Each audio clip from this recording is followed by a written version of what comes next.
You ready, Daddy? I'm ready, Daddy girl. Let's get him.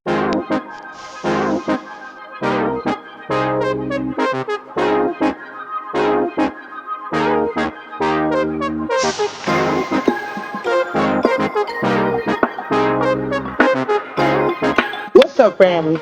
Welcome to the Sho Nuff. I'm your host, Coach Mo. The Sho Nuff is a gathering place where I welcome people from all backgrounds to feel free to exchange ideas and information. From interviews and guests and different segments of the show, the goal is for everyone to learn something new each ride. We focus on a variety of topics: sports, music, entertainment, health and fitness, history, and current events. And I always welcome feedback. So with no further ado,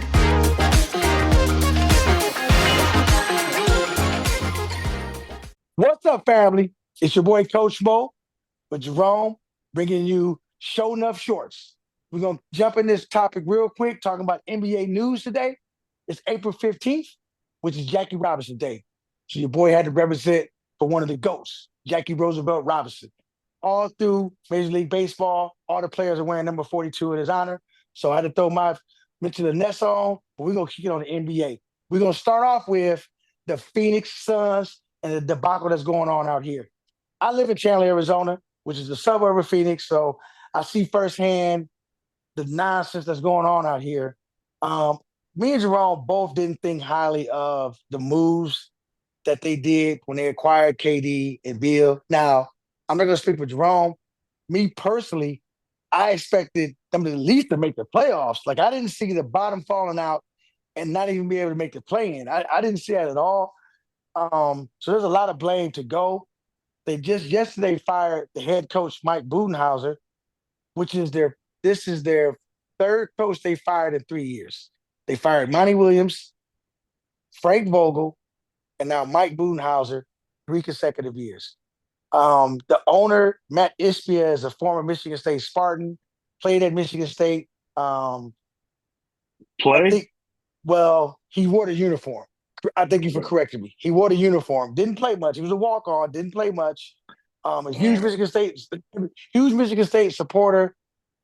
He's absolutely clueless about running the NBA franchise. So let's start here, Rome. Like, what went wrong for the Phoenix Suns? The ownership, like you go and you try to like quick fix it like this, it has not worked out. And to be honest with you, like it's hard to go against it because a lot of the other ways don't work out. And I just True. think True. the inconsistency, not empowering the coaches, um, it's a vote of confidence. That's why a lot of guys, if they on their last year of the deal, they They get push extended. for extension because in pro sports, a coach loses his strength if you can't tell the players nothing. And you said this earlier, a superstar got to allow you to coach because they make way more money.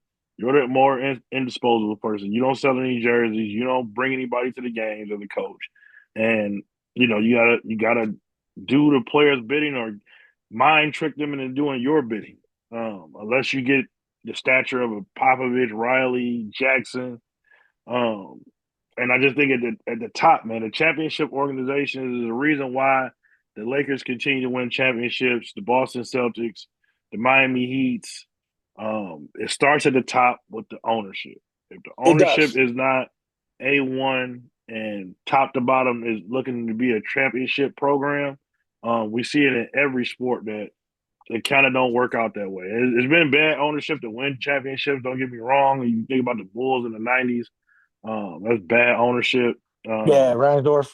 yeah, I don't particularly rock with the Cronkies over what they did to the Rams of moving them to LA, but they also own the Denver Nuggets, and they own the Los Angeles Rams. They won Super Bowl and NBA championship. So that's where I would point first to. It's real easy to go down to the Brads and the Bookers and Kevin Durant's. They have their part in it, but the championship starts at the top. There's a bad precedent set from the jump. It really is. And then picking back on what you said, is pro sports is so different. So, but like you said, it starts at the top. To win consistently, it starts with an engaged ownership that wants to win. There's so many bad organizations in the NBA, and the media never talks about it. the media is quick to blame the players and make the players the bad guys. They never said that about these shitty owners. There's 30 teams in the NBA. At no time is there ever more than maybe 5, 6 serious ownerships that like, we're trying to win a championship. There's so much money in TV and local and what you can generate locally that it's not a requirement to win to make a windfall in cash. Long time ago, you had to have deep playoff runs to make money as a franchise. Now with TV money and what you can hustle locally, you don't have to be successful to make money. Matt Ishbia is going to make money this year on the Phoenix Suns. They didn't even make the playoffs. Highest payroll in the history of the NBA. And they're gonna turn a profit because of TV revenue and everything else they could do. So it starts at the top with ownership. You have to have an owner that's going to empower the GM and empower the coach to run things the right way. People don't want to hear this, and Pat Riley's old school, but I really believe in how Pat Riley runs that ship where Eric Spoelstra's the coach. There's no questioning who's in charge. You're going to do it our way or you're not going to be a part of it. It's just hard to win when everybody's not bought in. So the Phoenix Suns debacle, definitely I'm concur with you. It starts with ownership and just the instability and the lack of continuity in coaches. Like you can't win a championship with 3 coaches in 3 years. It's just not feasible. It's like, and roster construction plays a role and everything else, but it was like the ownership never took, in my opinion, the correct path to trying to build a championship. There's no quick fixes. Like the thing that I think people look at with the Miami Heat, and that's a rarity. That's a one-off. How LeBron, Chris Bosh, and D Wade, they were the same years in their deals. They colluded together, which they can do that. They're players. They can do that. They colluded together. They had the same contracts to be free agents the same year, and they made it work. That's a rarity. That's an extreme rarity for that to work like that. And even though it worked, I consider 4 championship runs and 2 titles making it work. There were still some bumps and bruises. That wasn't a perfect. They didn't go 4-0 and win 4 championships. And they had a really good D Wade, LeBron, second best player in the league. Chris Bosh is an all NBA player. And they still didn't win in all 4 years. So it takes a level of the organizational hierarchy for it to win. And the Suns never had that. So for me, before we get to Booker and Beal, and I got problems with them for sure, but before we get to them, it was the problems with the Phoenix Suns started at the top, and it just trickled its way on down. Now we're going to segue and talk about the New Orleans Pelicans. Fired the long-term, I think it was there 6 years, long-time GM David Griffin, who won a championship in 2016 when he was the Cleveland Cavaliers general manager. He pulled a trade on the Anthony Davis trade that shipped Anthony Davis to the Lakers for the 3 young stars, Josh Hart, Lonzo Ball, and Brandon Ingram. So David Griffin got a lot of experience. Things never got going in New Orleans. They fired him. Did you agree with that firing? And what's your take on that whole debacle in New Orleans? Yeah, we talked about it earlier a little bit where if you draft somebody like that, number one, you got to hit on the pick or nothing else works. I feel like David Griffin had did a really good job of drafting, like even like 𝐀𝐫𝐿𝐞𝐬𝐥𝐲 this year. Like he's going to be a solid NBA player for years to come. Herb Jones, they drafted Dyson Daniels, and he ended up getting traded for DeJounte Murray. Got CJ McCollum, Brandon Ingram in the trade with the AD trade. They got a lot of quality players, but if your number one guy is not there and he's not performing to the expectations, then it never is going to come to fruition. Like when they had Zion on the court, not this year, he played a little bit more last year, but the years past, he was like a top 10 player in the league. Yeah, no, when he's on the court, typically Zion plays really well. Like his production on the court is usually pretty good. He's just never on the court. He's not on the court. And I don't know what it is with New Orleans. They can't keep guys healthy. There's been a lot of talks. Frank actually sent us some stuff about, Dyson Daniels looking back at, his time in New Orleans. A lot of guys was injured. He had a lot of ankle injuries. Zion's always hurt. McCollum has some injuries. DeJounte Murray's out. It's like, as a GM, that's the game that you guys play. But fortunately, once you end the NBA country Oh club, man. new jobs are going to come about. So, you know, they just hired another guy that was working in the league's office. He constructed a championship roster back in 2004. And, he's made some other moves since then that did not result in championships or even playoffs. And he's getting another job. And You he's know, going to get truly. carte blanche to run the franchise. And I guess the selling point is that somehow because he's from Louisiana and he's going to be back home, that he's going to do a good job. And I just wholeheartedly disagree with it. He was in Sacramento for a little while and had his hands Yes, over that. Nothing came about really there. And it's a country club, man. it Once you is get your membership, you almost have to do something drastic. illegal to Yes, be put to out get of out. it, Yeah, or you get absolutely. aged out. Yes. That's what it is. The NBA up and down is an absolute country club. It's hard to break into the country club. I wish I can one day. The clock's ticking on that, but it's just that is what it is. And once you're in, like you said, you're in. So the surprise for me isn't that Joe Dumars got, and that's who he's referring to, y'all. He's referring to Joe Dumars, former Hall of Fame Detroit Piston guard, went on to become the general manager of the Detroit Pistons. Constructed that 2004 going to work team that won the NBA championship 2004.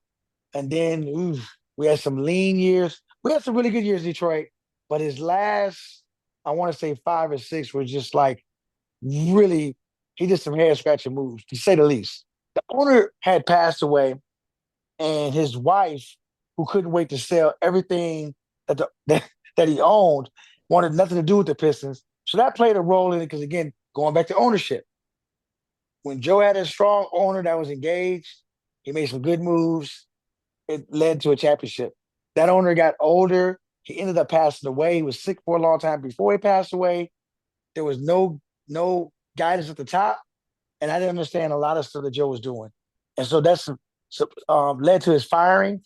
And Joe has not participated in any of the bad boy reunions or anything Detroit since he's been fired. He's got ill will towards the current owner, Tom Gores, which I'm a Joe Dumars fan, one of my favorite players of all time. But just being 100% honest and giving y'all the show enough, like he has no reason to have an attitude to Tom Gores. Joe earned being fired by the Detroit Pistons, and I love him. I love him. I didn't want to see him fired, but you are your results. And Joe has some really ugly results the last 5 or 6 years, which warranted him getting fired. I don't see how he's going to change things in New Orleans. Maybe the ownership now is going to be more serious and take it more serious. But I don't like. If I was running the NBA franchise, I would not have hired Joe Dumars to be my general manager. Maybe a consultant to like help me find some younger guys that are talented and kind of like give them some mentorship. But I don't look at Joe Dumars right now today as a high quality front office, vice president of operations. I'd have went for Bob Myers, the former Golden State general manager, before I decided Joe Dumars. So I didn't understand that move at all. I'm rooting for Joe's success because I have a personal affinity for him as a player and as a general manager. But I don't see it. If you ask me to bet, I don't see what the results are going to be in New Orleans. Let me ask you this question: if you're Joe Dumars, Jerome, would you trade Zion? And if you That's the would trade first him, thing that I'm doing. okay, what would be acceptable for you to get back for Zion? It's tough, man, because the best thing that you got for him, that whoever wants him, he's already under contract. And you, I would be making a call to a team that's in the lottery this year.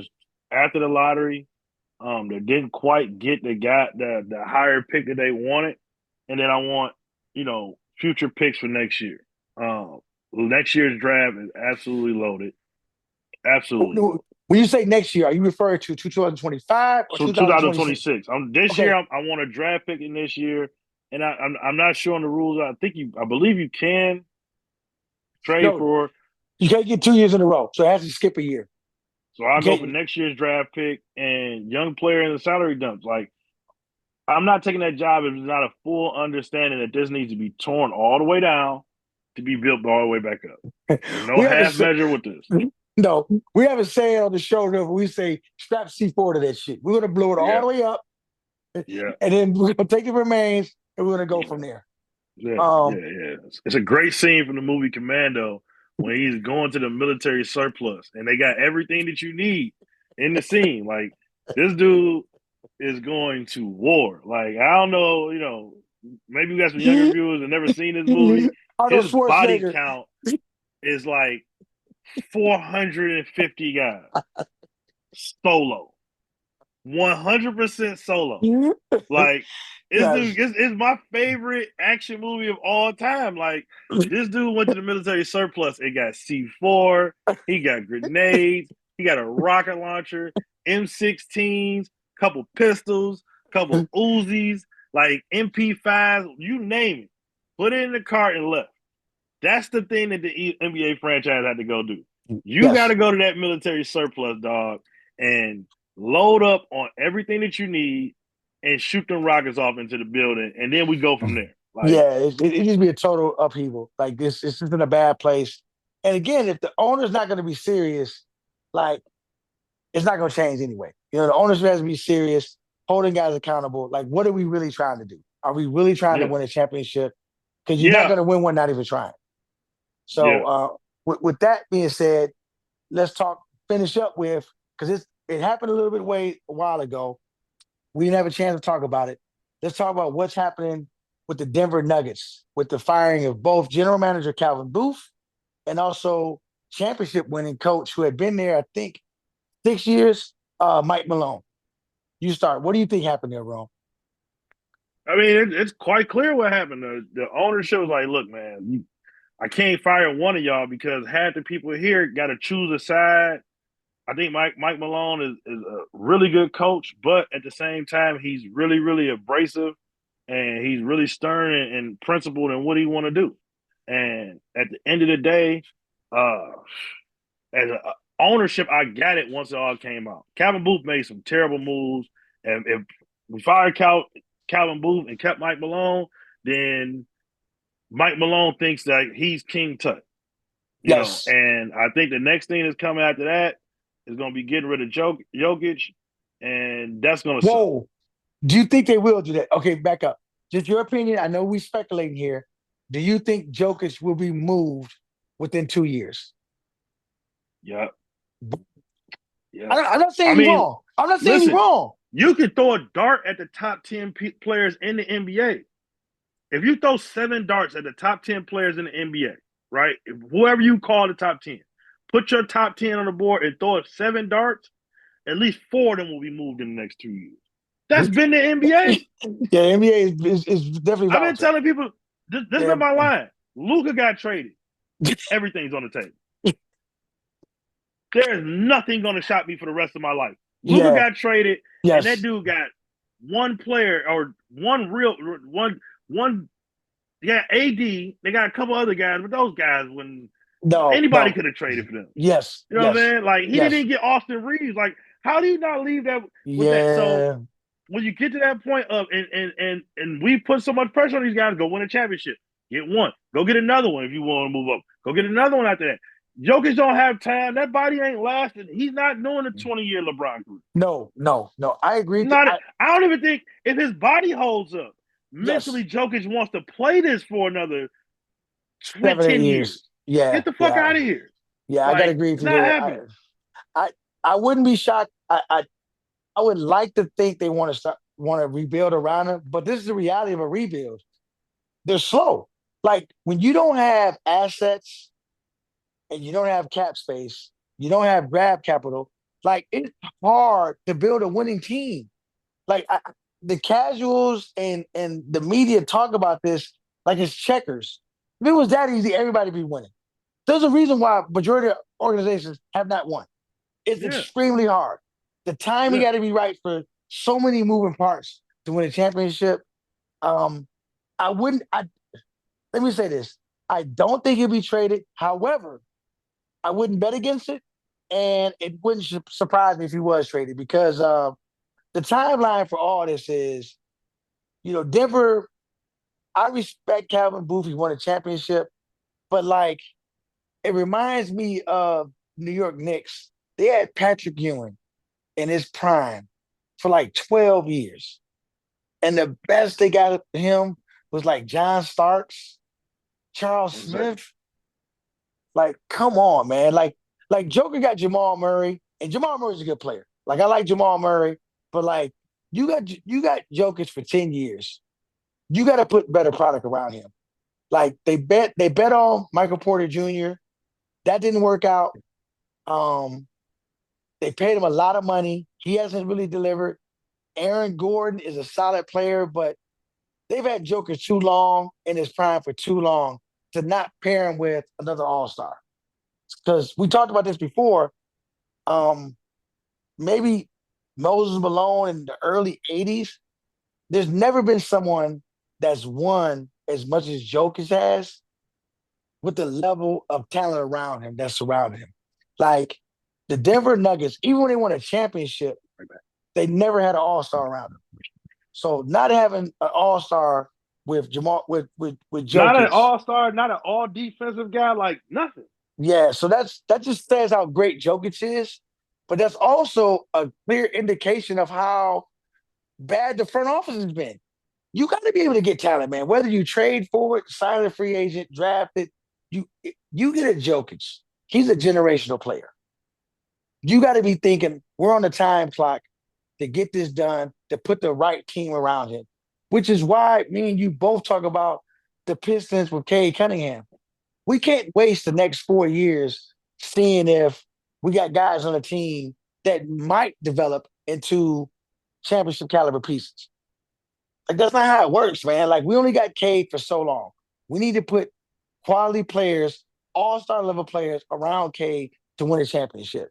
So it But just it's worth noting that they did win the championship, and then he yes, pivoted to this getting young players thing, and I'm like, you got a championship right there. So I don't understand how you pivot away from that, but it is what it is, man. It's tough, and we'll get into a deeper dive about it later. But as the stuff unfolds, but I don't see Jokic or Giannis lasting this long, last much longer with their franchises the way it's going.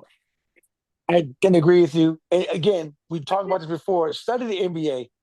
Player movement is the fabric of the NBA.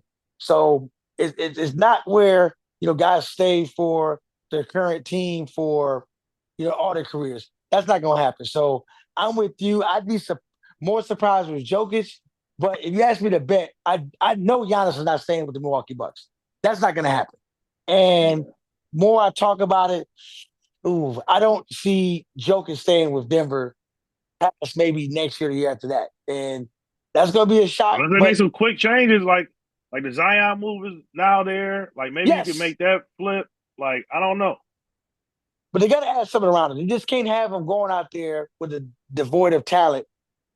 Well, he's in his prime. Like Yeah. he's good enough and he's earned a right to put him in position to compete for a championship. He's done his part. The organization hasn't done theirs. So the big takeaway that I want everybody to take away from this Sho Nuff short is in the NBA, no matter how great the player is, the organization has to be serious, it has to be stable, and it has to make the right moves to surround that superstar with the right players. You can't win in spite of the organization. You have to have the organization making the right moves with the right people in place to surround you with the right players to make a championship run. And in Denver and in Phoenix and in New Orleans, all three was a failure at the top. So with that note, man, we're gonna end it here. We're gonna get another Sho Nuff out to you sometime this week. But anytime something jumps on board that we feel like we want to talk about and want to bring it to y'all, we're going to bring it to you. Leaving with something wrong. Tonight, man, we here. It's bittersweet, just like the NFL ended. The playoffs are starting, so the countdown to no basketball is starting, but the weather's getting better, so it's easier there. But I got all my eyes on the Golden State Warriors. Memphis game is huge. Golden State, they try to do what they can to salvage the season with the Jimmy trade. It worked. It definitely worked. The 2 games, you win. 2 different outcomes happen. 2 more outcomes go your way, and you're looking at maybe a 3 seed, or I think it's 4 games for a 3 seed. Two games, you're looking at a 5 seed, and now they're in an uphill battle. I like the stuff that they did, but they got older guys, so you got to maximize now.